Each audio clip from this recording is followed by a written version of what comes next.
Hoje, dia 17 de maio de 2018, estamos iniciando o nosso Uniesportes desta quinta-feira, uma quinta-feira agradável para Santa Catarina, depois de dois brilhantes resultados da Chapecoense. Chapecoense ganhou o líder do Campeonato Brasileiro, o Flamengo, e agora desbanca também uma das grandes forças do futebol brasileiro, que é o Atlético Mineiro na Copa do Brasil. Um jogo truncado, um jogo amarrado, 0-0, e nos pênaltis a equipe da Chapecoense passa a nova fase, e isso representa din-din para a Chapecoense. 3 milhões deve pintar nos cofres da Chapecoense em função da passagem por mais esta fase na Copa do Brasil. E também não podemos deixar esse assunto que nós vamos falar no segundo bloco, quando colocarmos aí a tabela, os resultados que aconteceram ontem, que vai acontecer hoje, mas também vamos falar do nosso campeonato da segunda divisão, e que as equipes aqui da região estão se preparando. E hoje está aqui comigo o Jânio Flávio de Oliveira para comentar a respeito do nosso campeonato da segunda divisão, que teve uma briga, uma polêmica do Sub-23, o Marcílio Dias foi contra, foi lá, se manteve contra, mas há um comum acordo em que se manteve aí o Sub-23 e só 5 atletas acima do 23 poderão estar atuando em cada jogo. Ô Jânio, esse campeonato da segunda divisão, com essa roupagem do Sub-23, que pode só botar 5, você acredita que vai ser melhor do que o ano que vem? Olá, Eladio, olá, você de casa. Realmente foi muito desgastante, né, essa polêmica, né? Mas, lamentavelmente, todos os diretores, todos os presidentes assumiram, né? Isso aí já estamos no segundo ano, isso já aconteceu no ano passado, e segundo a lei Pelé e o Estatuto do Torcedor, todo o regulamento deve perdurar por 2 anos. Então, já tivemos a briga no ano passado, né? A associação, o Sindicato dos Atletas Profissionais de Santa Catarina havia conseguido uma liminar já no ano passado, derrubando esse artigo, que é o artigo 18 do regulamento da competição, o qual dizia que somente 5 atletas acima de 23 anos poderiam participar de um jogo. E o sindicato tinha conseguido essa liminar. No entanto, os clubes resolveram fazer um acordo de cavalheiros e no ano passado se respeitou. Esse ano, o Marcílio Dias e o Camboriú, o Blumenau, tá, se juntaram e foram totalmente contra e não aceitaram fazer um acordo de cavalheiro. Aí a Federação Catarinense de Futebol entrou na justiça tentando caçar a liminar que o sindicato havia conseguido, né, para impedir esse artigo 18 do regulamento. E não conseguiu. Definitivamente, a juíza determinou que fosse nulo o artigo 18 do regulamento. Mais uma vez, a Federação Catarinense de Futebol chamou os clubes, isso na semana passada, e tentou fazer novamente um acordo de cavalheiros, tá? A princípio, o Camboriú e o Marcílio Dias bateram o pé. Só que, na verdade, a juíza titular não está aí e essa liminar tem que ser decidida. Não, já foi decidida agora. Já está decidida. Ela já pode colocar acima de 23? Pode colocar, sim. Mas aí o que acontece? A federação, novamente, botou em votação, aí 9 clubes assinaram que aceitaria fazer o 23. O Marcílio Dias foi o único que não assinou absolutamente nada. Porém, a federação diz que irá recorrer a essa sentença final da juíza, no Supremo Superior. Aí o que acontece? Decidiram os clubes que vão manter o Sub-23. Conversei com o pessoal do Marcílio Dias, o pessoal do Marcílio Dias disse que eu, inclusive, aconselhei, olha, é melhor vocês não colocar, amanhã ou depois cai isso aí novamente, aí o Marcílio Dias vai ter ganho o campeonato, vai ter o acesso, aí alguém vai contestar, então vai ser pior ainda. Então, finalmente, parece que os clubes agora vão jogar mesmo com o Sub-23, até porque esse regulamento é esse último ano. Eu não concordo também com o Sub-23. Por quê? Primeiro, se nós tivéssemos o campeonato das categorias de base, um sub-20, eu concordaria. Mas, obrigatoriamente, as equipes da Série B, eles são obrigados a jogar o campeonato da base sub-17. Eladio, você pode até discordar de mim, mas como que você, o sub-17, quem que joga? Joga jogadores de 15, 16 e até 17 anos. A distância fica muito longe para você promover esses jogadores para o profissional. Então ele perde totalmente o sentido quando você diz que vai jogar o sub-23 para dar oportunidade para a base. Sendo que a base exigida no campeonato dos clubes é o sub-17. Você não vai promover um garoto de 15, 16 anos para o profissional precisando do acesso, sendo que a Série B é o segundo campeonato mais importante do campeonato. Então eu não posso concordar e eu discordo plenamente. E legalmente também discordo. Por quê? A legislação brasileira diz que nós somos todos iguais, tá? Independente de cor, credo, raça, idade. Então, como é que você vai fazer um futebol profissional e determinar a idade? Não, Jânio, eu não concordo. Eu acredito o seguinte, foi mal colocado por parte dos clubes e da própria federação quando se pensou em fazer o Sub-23. Então, você poderia fazer o campeonato da segunda divisão Sub-23, PT Saudações. O que não poderia é deixar alguém, se inscrever acima do 23. Então, é campeonato Sub-23, PT Saudações. Não, ele está limitando a idade, tá? Mas é um campeonato. O que não pode, o que aconteceu aí que deu a briga, é que você tem um campeonato profissional, que você determina aqui um limite de 23 e só um limite mínimo acima do 23. 5 jogadores. Então, da mesma forma que você está colocando, é que os clubes têm uma parcela de culpa por não ter uma estrutura na sua base, porque o ideal seria o quê? Os clubes terem um sub-15 e um sub-20. Exatamente isso. Tá? Igual então você. faz um sub-15 e um sub-20.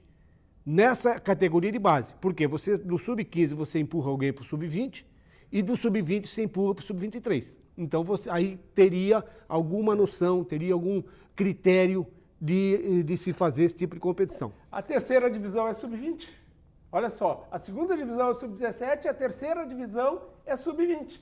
E a terceira divisão é sub-24 com 5 jogadores acima dessa idade. Quer dizer, totalmente distorcido. Quer dizer, uma divisão abaixo da divisão que o Marcílio vai jogar pode inscrever jogadores acima de 23 anos e as categorias de base é o sub-20. Então aí é que está o grande erro. Aliás, essa questão do sub-17, o Eladio, foi decidido anteontem pelo Tribunal de Justiça, tá? Era para ter acontecido no último sábado a semifinal entre o Camboriú e o Almirante Barroso pelo sub-17 do Campeonato Catarinense. Aconteceu que o Camboriú foi denunciado pela Federação Catarinense de Futebol por um suposto jogador irregular. O que aconteceu? Na quinta rodada, num jogo contra o Fluminense, lá da cidade de Joinville, o atleta que estava na súmula com o número 11 não compareceu e acabou entrando, não compareceu, entre aspas, mudaram a camisa do atleta para o número 23. E segundo o Camboriú, eles comunicaram à mesa e a mesa não aceitou a comunicação deles. E o árbitro colocou na súmula que houve uma substituição e entrou um jogador de número 23 que não estava na relação dos atletas para o jogo. Você vê, olha a falta de comunicação. Tá, mas não estava o número 23 ou não estava o nome do jogador? Mas aí essa é a diferença. Se o cara vai entrar com 23, ele tem que ter um nome. Para ele assinar uma súmula, ele tem que ter um nome. Ele tem que estar relacionado. Como é que o mesário vai aceitar, então, que o cara assine uma súmula de um nome que não está na relação? Ele só pode entrar com a relação. Aí o Camboriú, tá, levou o garoto, levou os pais do garoto, levou testemunha para provar que foi ele que assinou a súmula e foi um erro da rouparia deles, que trocaram o número. Isso acontece muito no amador, até no profissional. Mas o problema da troca do número, eu não vejo como penalidade. O nome, se não está relacionado, se a pessoa com 23, ou 22, ou 21, ou 40, 88, ele tem que estar com o seu nome. Ali, na lista. Exato. Está na lista, está registrado, é atleta da equipe, ele pode jogar com a camisa 88, 90, 92. Aquilo é uma questão só de você nominar para penalidade. Mas e por incrível que pareça, o árbitro foi lá e fez a súmula. Olha, entrou o jogador 23 que não estava na relação. Aí nós mesmos lá na rádio falamos, mas como que o cara assinou a súmula se não tem o nome? Ele tem que ter um nome. Aí, tem que ter um documento, né? Aí diz que o mesário colocou também isso. Aí foram no tribunal, comprovaram que era o garoto, tá? Aí, por esse erro de rouparia, o Camboriú acabou permanecendo com seus pontos, vai pagar uma multa de R$ 1.000 e vai voltar a jogar a semifinal. Está marcado agora para sábado, lá no campo do Barra, lá no bairro da Barra, em Balneário Camboriú, o jogo entre Camboriú e o Almirante Barroso. A outra semifinal, Metropolitano e Juventus, aconteceu um jogo no último sábado. Aliás, foi uma grande surpresa. O Metropolitano ganhou de 6-0 do Juventus no primeiro jogo em Blumenau. Então, provavelmente a final vai ser entre o Almirante Barroso, que leva a vantagem, joga o segundo jogo aqui em Itajaí, ou o Camboriú vai disputar a grande final com o Metropolitano. E pasmem os senhores, em campo neutro. Você já viu isso? Jogo de base, quem que vai em jogo de base? Vai o tio, vai a tia, vai a mãe, vai o pai, vai o papagaio, vai todo mundo lá incentivar os guris. Aí os inteligentes fazem um campeonato de base, sub-17, com final única em campo neutro. Então veja bem, podemos ter um clássico aqui de Camboriú, o Metropolitano e Barroso, lá no Orlando Scarpelli ou lá em Criciúma. É por essas e por outras, brincadeira Jorge, isso. É por essas e por outras que você diz o seguinte: quem tem que estar representando o clube nos conselhos técnicos tem que ser profissional qualificado. Tem que ser um profissional que conheça do riscado.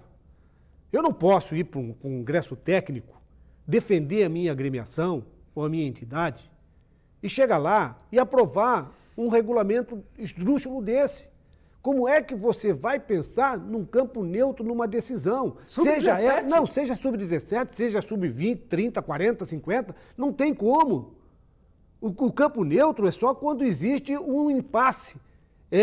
Ou num estádio ou no outro estádio, que você coloca em campo neutro. Os estádios são ali, são liberados para jogar. Aí você vai com um congresso técnico, está lá relacionado isso, e diz, não, peraí, esse campo neutro aqui não me interessa. Porque eu tenho que pensar que eu vou ser campeão, eu vou estar na final. E quero a minha torcida. Eu quero estar, então eu não vou permitir, eu não quero. Isso aqui pode tirar isso do regulamento. Aí não, aí todo mundo chega lá, bate palma, diz amém. Que bacana, parece a Champions League, né? Que os times aí já estão determinados. Só que eles esquecem, por exemplo, que aquilo lá é uma Champions League, cara. Aquilo lá é os países europeus que são todos grudados um no outro, né? Claro, essa comparação não serve. Mas teve gente, olha que bacana esse regulamento, hein? Os dois times vão jogar lá no Scarpelli. Tá, e daí? Na verdade, Jânio, campo neutro, vamos dizer o seguinte, é Flamengo, é Vasco, é Corinthians, que tem Palmeiras, torcida no Brasil todo. Exatamente. Para eles, campo neutro não é campo neutro. Eles enchem aqui, enchem em qualquer lugar. O Flamengo, principalmente, ele pode jogar em qualquer lugar. O Flamengo enche em qualquer estádio, o Corinthians também enche em qualquer estádio, o Palmeiras também enche. Então, todo mundo enche. Então, aí é campo neutro só para dizer que é campo neutro, mas que ele tem torcida. Agora, campo neutro, assim, quem é que vai no Orlando Scarpelli assistir um jogo do Camboriú com o Barroso? Ou do Barroso com o Metropolitano? Quem é que vai? Só a torcida do Metropolitano, a torcida do Barroso ou vice-versa. Porque, e nós conhecemos muito bem como funciona a categoria de base. Você vai aqui no Marcílio Dias, nas categorias de base, as cobertas lotam. É o tio, é o parente, é o amigo, é o incentivador dos garotos. Não é uma torcida, entendesse, do profissional. É a torcida dos garotos, é totalmente diferente. Aí eu fico pensando como que essas pessoas pensam futebol pra gente, cara. Parece que nunca tiveram dentro do estádio, parece que os caras ficam atrás de uma mesa. E aí você tem razão. E quem vai representar esses clubes aceitou isso? Quer dizer, a hora de o garoto ser premiado, de disputar a final do campeonato dentro da sua casa, ele vai ter que jogar num campo neutro. Jânio, Fora assim, né? da tua cidade? Nós vamos ao intervalo e, na sequência, nós vemos aí com os resultados de ontem, os jogos de hoje. E depois, então, vamos falar propriamente dito no Campeonato Catarinense da Segunda Divisão, abrangendo aí a equipe do Barroso, do Marcílio Dias e do Camboriú e também do próprio Barra. Voltamos em seguidinha.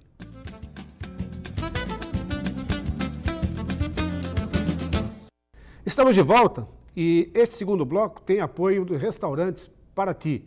A sua casa fora de casa, servindo almoço de segunda a sábado com uma grande variedade de carnes e saladas. É uma comida caseira, Fica ali na Avenida 7 de Setembro, na esquina do Centro Comercial Marcílio Dias. Marcílio Dias que está se preparando bem para o Campeonato Catarinense na segunda divisão. Mas vamos primeiro a tabela, os resultados de ontem e o que vai acontecer hoje, para depois então falarmos no Campeonato da segunda divisão. Vamos à tabela? Na Copa do Brasil, a Chapecoense empatou com o Atlético Mineiro em 0-0 e ganhou nas penalidades 4-3 e passa para a próxima fase, bota 3 milhões no cofre. Isso é muito bom. O Atlético Paranaense no primeiro jogo perdeu para o Cruzeiro por 2-1 e tem o segundo jogo agora, o jogo da volta. Na Libertadores, o Flamengo manteve seu favoritismo, venceu o Emelec por 2-0, conseguiu a sua passagem. Da mesma forma, a equipe do Palmeiras, que está bem na competição, meteu 3-1 no Júnior de Barranquilla. Os jogos da Libertadores para esta quinta-feira, o Lara vai enfrentar a equipe do Corinthians, do Jânio Flávio de Oliveira. O Jânio está aí, o Corinthians... Os simpatizantes do Corinthians. E o Corinthians emplaca, classifica? Classifica sim, o Corinthians vai classificar, né?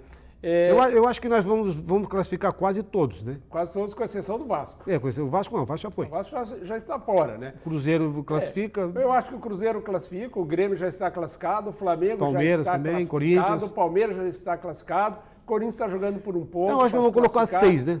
Eu acho que vai classificar todo mundo. Essa é hoje ainda nós falávamos lá na Rádio Univale, e eu também discordo, até o Diego Arthur tem um pensamento diferente do meu. Eu acho que ficou um campeonato muito grande, ficou desproporcional, ficou times muito fracos, né? E tirou um pouco do brilho, né? Ainda bem que ontem, né, classificou o Flamengo, classificou o Palmeiras e classificou o Boca Juniors também. Mas seria bom para os brasileiros que essas equipes estivessem fora. Não, eu acho que não. Eu acho que a Libertadores deveria ser feita, sim, só pelos principais clubes da América do Sul, assim como é lá na Europa, só os principais times. A gente viu, eu estava assistindo o jogo do Grêmio contra esse adversário lá, o estádio era uma tristeza, o campo era terrível, né? Então, nesse ponto, eu sou a favor realmente de a gente fazer um campeonato forte, competitivo, que dê todas as condições. Aliás, a América do Sul precisa melhorar muito, até no comportamento de torcedor, né, dos clubes, para a gente realmente ter uma liga forte como é. Que, na verdade, os clubes, eles vão à Libertadores através de um critério, que é o critério do ranking. Então, você é classificado, o caso aqui no Brasil, são os 8 primeiros classificados do Campeonato Brasileiro, que representam o Brasil 6 vão na direto Libertadores. E outros 2 vão brigar. Exatamente. Então, cada país tem a sua maneira de... Agora, o que tem que ser feito mesmo é a exigência da qualidade do campo de jogo. É verdade. Aqui no Brasil, é raro tu ter um campo de jogo da Libertadores que não esteja qualificado. Que não esteja de acordo com a FIFA. É raro. Os nossos campos são muito bons. E lá fora, tudo ruim. Terrível. Lá fora, tudo ruim. Olha, eu vi o Grêmio jogando num campo lá que era lastimável. Nem campo de segunda divisão aqui em Santa Catarina era tão ruim quanto aquele. E isso aí acaba atrapalhando um time técnico, que nem um time do Grêmio, um time do Flamengo, do Corinthians, do Palmeiras, que são times de qualidade. Mas eu acredito que agora, sempre alguém surpreende, né? Desses menores, sempre alguém vai ficar. Mas agora começa a funelar realmente a Libertadores e agora a gente vai ver quem é quem. Mas o mais importante é que os times grandes do Brasil, todos eles passaram, lamento pelo Vasco, mas o Vasco realmente passa uma fase muito difícil. A questão do Vasco não é só uma questão técnica, é uma questão política, o que acontece dentro do Vasco da Gama. Aliás, o Vasco está fazendo milagre, tá? Está com essa questão política há 2 anos, o time conseguiu chegar na Libertadores e hoje está aí no grupo de cima do brasileiro. Mas toda briga interna, em qualquer clube, qualquer entidade, qualquer família, briga interna, se não for bem resolvida, é complicado. O Vasco da Gama teve aí, agora, recentemente, o abandono de vários vice-presidentes. 13 vice-presidentes pediram demissão. Então, quer dizer, a coisa não está boa, a coisa está complicada. E a prova disso, nós temos essas questões políticas, o Marcílio Dias. O Marcílio Dias, nesses últimos 4 anos, retroagiu 20 anos, né? Por causa da briga política dentro do Marcílio Dias. A briga pelo poder dentro do Marcílio Dias, como no Vasco, como tantos em outros clubes. E você tem toda a razão. Isso aí acaba influenciando todo no clube. aí influencia no futebol, porque daí o investimento do futebol fica lá embaixo, você não tem crédito. O Vasco da Gama hoje, por exemplo, para ele pagar o salário do jogador, quando ele precisa de empréstimo, de dinheiro, ele faz com os próprios empresários e jogadores, porque ele não tem crédito em banco. Quer dizer, isso é um absurdo, o tamanho de uma instituição que é o Vasco da Gama. Então essas brigas internas realmente deveriam ser totalmente afastadas. Tem que ter a responsabilidade fiscal dos clubes, sim, porque o cara passa lá, o senhor Eurico Miranda passa lá, deitou e rolou e deixou o Vasco. A grande verdade, Jânio, a grande verdade é o seguinte: o futebol brasileiro é um futebol profissional dirigido por amadores há muito tempo. Há muito tempo. E nós temos que profissionalizar os administradores do nosso futebol. Enquanto tiver apaixonado, tiver dono do clube, como é o Vasco lá com o Eurico e outros clubes todos aí que tem aí, como tinha aqui no Marcílio, que se consideravam donos. Então, enquanto tiver isso aí, a coisa não vai andar. E já só para mudar um pouquinho aqui, você avaliando o início, não vamos, porque nós temos amanhã nós vamos falar a respeito dos clubes nossos aqui, mas a nossa segunda divisão, há uma possibilidade de ser melhor do que o ano passado? Olha, Elad, é uma incógnita, sabe? Eu acho que a gente vai ter alguns confrontos, um campeonato um pouco mais apertado, tá? Entre 4 clubes no máximo, tá? Me deixa bastante preocupado a situação de alguns clubes. Por exemplo, eu estive lá no Almirante Barroso ontem, e até gravei uma entrevista para a rádio, nós reproduzimos lá na Rádio Univale, com o treinador. E ele está trabalhando com um número limitado de jogadores, esperando um clube da Série B, da Série D, que eles fizeram uma parceria, esse clube ser eliminado para daí os jogadores chegarem aqui. E os jogadores chegariam aqui no dia 28, o campeonato começa no dia 3, quer dizer, não há tempo hábil, né? Então eu vejo assim, ó, que o Marcílio Dias e hoje o Camboriú estão muito à frente dos demais clubes, tá? É os únicos times que estão já trabalhando com seus plantéis. O Marcílio Dias já vem fazendo jogos, treinos, jogou lá em Florianópolis, ganhou do Figueirense, aliás, tá? Que avisar o pessoal do Figueirense que o Marcílio ganhou de 2-0, porque no site do Figueirense está empate de 0-0 lá, tá? Por incrível que pareça, tá? Ainda existe isso ainda? Botaram no site que eles empataram, né? Não deixaram nós entrar no CT, nós da imprensa, nós íamos cobrir o Marcílio Dias, proibiram nós de entrar no CT. Teve uma época aí nos times de futebol aí que você ia fazer amistosos, quando você ganhava, você publicava no seu site. Quando você perdia, não publicava nada. Mas então, o Figueirense é muito grande para fazer isso, né? E o Marcílio Dias... Mas é dentro daquilo. Quem está lá trabalhando não é profissional. Não, exatamente. É um apaixonado. Aí não deixaram nós entrar e agora a gente está desconfiando porque eles queriam esconder o resultado. E o Marcílio Dias amanhã volta a campo. Amanhã o Marcílio Dias, às 3h30 da tarde, vai fazer um jogo treino contra o Jaraguá, lá em Jaraguá do Sul. O Jaraguá que se prepara para a 3ª divisão, vem trabalhando forte seu sub-20, né? Então o Marcílio Dias amanhã vai até lá. O Marcílio Dias deve anunciar a qualquer momento, já está na cidade o atacante Sabiá.